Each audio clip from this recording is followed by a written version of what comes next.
Bienvenido a un nuevo capítulo resumen del deseado de todas las gentes. Hoy, la voz que clamaba en el desierto.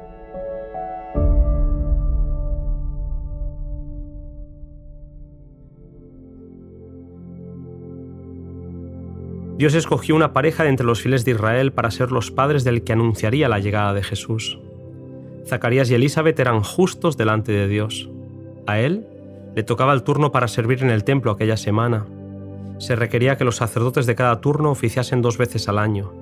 Estando delante del altar de oro, sintió una presencia divina. Era un ángel, ante el cual el sacerdote se sintió lleno de temor y condenación propia. El ángel le concedió su favor: no temas, Zacarías, porque tu oración ha sido oída y tu mujer Elizabeth te dará a luz un hijo, y le pondrás por nombre Juan. Él preparará para el Señor un pueblo bien dispuesto. Zacarías sabía que Dios era el Dios de los imposibles.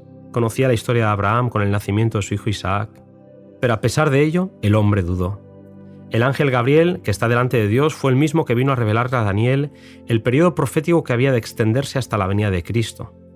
El conocimiento de que el fin de ese periodo se acercaba había inducido a Zacarías a orar por el advenimiento del Mesías. Y he aquí que el mismo mensajero por quien fuera dada la profecía había venido a anunciar su cumplimiento. Es el ángel que sigue en honor al Hijo de Dios, y fue el escogido para revelar a los hombres pecaminosos los propósitos de Dios. La duda de Zacarías lo dejó mudo hasta el nacimiento de Juan. Cuando pudo hablar, pronunció las preciosas palabras acerca de la misión de su hijo que encontramos en Lucas capítulo 1. Dios había llamado al hijo de Zacarías a una gran obra, la mayor que hubiera sido confiada alguna vez a los hombres. Tendría que seguir las instrucciones del ángel, no bebiendo ni vino ni sidra, y siendo lleno del Espíritu Santo. Era un mensajero con una misión muy especial y tenía que ser santo. Todas sus facultades tenían que estar santificadas y permanecer inconmovible frente a las circunstancias. En una época donde los placeres sensuales y las borracheras se habían hecho populares, Juan debía destacarse como reformador. Su vida de abstinencia y su forma de vestir sencilla debía ser una reprobación de los excesos de su tiempo. En su juventud, Juan sentó las bases de su futuro carácter. Elena White afirma algo importante para los jóvenes: en la niñez y la juventud es cuando el carácter es más impresionable. Entonces es cuando debe adquirirse la facultad del dominio propio. En el hogar y la familia se ejercen influencias cuyos resultados son tan duraderos como la eternidad. Más que cualquier otro dote natural, los hábitos formados en los primeros años deciden si un hombre vencerá o será vencido en la batalla de la vida. La juventud es el tiempo de la siembra. Determina el carácter de la cosecha para esta vida y la venidera. Al preparar el camino para la venida de Cristo, representaba a aquellos que han de preparar un pueblo para la segunda venida de nuestro Señor. El mundo está entregado a la sensualidad. Abundan los errores y las fábulas. Se han multiplicado las trampas de Satanás para destruir a las almas. Todos los que quieran alcanzar la santidad en el temor de Dios deben aprender las lecciones de temperancia y dominio propio.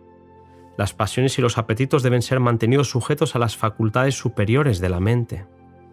Esta disciplina propia es esencial para la fuerza mental y la percepción espiritual que nos han de habilitar para comprender y practicar las sagradas verdades de la palabra de Dios. Por esta razón, la temperancia ocupa un lugar en la obra de prepararnos para la segunda venida de Cristo. El aula de aprendizaje de Juan fue la naturaleza. Formó su carácter en las regiones desérticas de Judea. Allí aprendió sencillez y abnegación. El desierto representaba aquello que la viña fértil de Israel había llegado a ser, y Juan, dedicado a Dios como nazareno desde su nacimiento, hizo el mismo voto de consagrar su vida a Dios. Su ropa recordaba a la de los antiguos profetas, y su dieta consistía en langostas y miel silvestre. Él sentía el peso de su misión, y de vez en cuando se mezclaba con las personas para conocer a aquellos a los cuales debía ministrar. Después, se aislaba para poder meditar y orar a fin de fortalecer su alma para la carrera que le esperaba. No estuvo libre de tentación, pero con la ayuda del Espíritu Santo podía reconocer los ataques de Satanás y resistir su poder. Con asombro y alegría acudía a los rollos proféticos para descubrir al Mesías, la simiente prometida. El Shiloh, el pacificador, debía aparecer antes de que dejase de reinar un rey en el trono de David, y ahora Un gobernante romano ocupaba ese trono, por lo que entendió que el momento había llegado. Entendió que el Cristo ya había nacido. Al leer las descripciones que se hacían del Mesías en las Escrituras, el corazón del reformador se llenaba por la gloriosa visión. Al mirar al rey en su hermosura y contemplar la majestad de su santidad, Juan se sentía deficiente e indigno. Podía estar en pie sin temor en presencia de los monarcas terrenales, porque se había postrado delante del Rey de Reyes. Juan no comprendía plenamente la naturaleza del reino del Mesías. Esperaba que Israel fuese establecida como nación santa por la llegada del Rey de Justicia. Deseaba despertar a aquellos que vivían dormidos en sus pecados, satisfechos con sus vidas faltas de santidad. Entendió que antes que llegara el Redentor tenía que quebrantar aquel terreno endurecido por el pecado. El mensaje de Juan no iba destinado a adular al pecador, no pretendía arrullar en una seguridad fatal a los que hacían mal. La tiranía y la extorsión de los gobernantes romanos encendían los anhelos de rebelión, excitación y descontento de los judíos. El odio nacional contra Roma y el deseo de ser liberados de su poder predominaba los sentimientos de los habitantes de Jerusalén. En ese contexto se oyó una voz en el desierto: «Arrepentíos, que el reino de los cielos se ha acercado». El anuncio era poderoso y llenaba de esperanza el corazón de los oyentes. El aspecto singular de Juan hacía recordar a sus oyentes los antiguos videntes. Con el espíritu y el poder de Elías, denunciaba la corrupción nacional y reprendía los pecados prevalecientes. Sus palabras eran claras, directas y convincentes. Muchos creían que era uno de los profetas que había resucitado de los muertos. Toda la nación se conmovió. Muchedumbres acudieron al desierto. Como símbolo de la purificación del pecado, Juan bautizaba a la gente en las aguas del Jordán. Era necesario que entendieran que, sin la purificación de la vida, no podrían formar parte del reino del Mesías. Personas de diversas clases sociales, desde príncipes y rabinos a soldados y campesinos, acudieron a escuchar a Juan.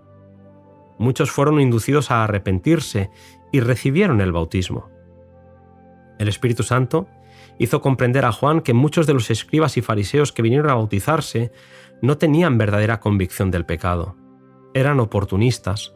Como amigos del profeta, esperaban hallar favor ante el príncipe venidero. Juan les hizo frente con la abrumadora pregunta: «Oh generación de víboras, ¿quién os enseñó a huir de la ira que vendrá? Haced, pues, frutos dignos de arrepentimiento». Los judíos consideraban erróneamente que por ser hijos de Abraham tenían derecho a la promesa de ser bendecidos.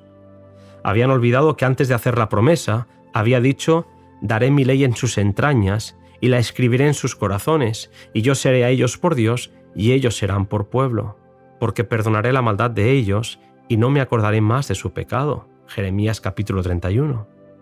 Se habían separado de Dios y por eso estaban sometidos en servidumbre a una nación pagana, pero ellos presumían de ser mejores que otros hombres con derecho a sus bendiciones.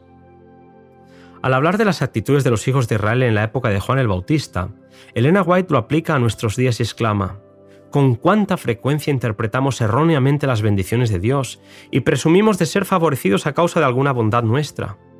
Dios no puede hacer en favor nuestro lo que anhela hacer. Sus dones son empleados para aumentar nuestra satisfacción propia y para endurecer nuestro corazón en la incredulidad y el pecado». Juan declaró a los maestros de Israel su orgullo, egoísmo y crueldad. Se sentían superiores a las demás naciones, pero estaban desprovistos de la gloria de Dios.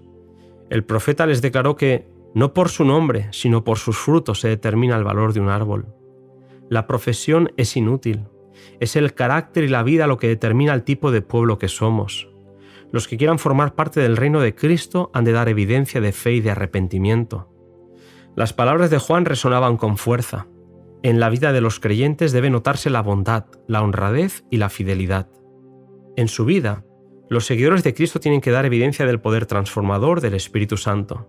En su vida diaria se notará la justicia, la misericordia y el amor de Dios.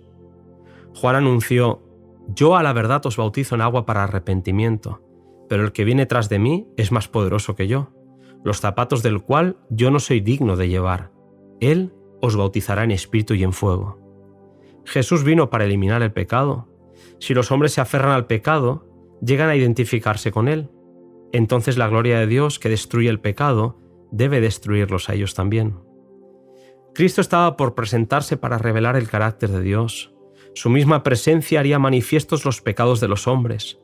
Solo los que quisieran ser limpios podrían disfrutar de la presencia del Cristo. Juan estaba preparando a un pueblo para encontrarse con el Rey. En todo momento buscaba ocasión de dirigir su fe a aquel que había de venir.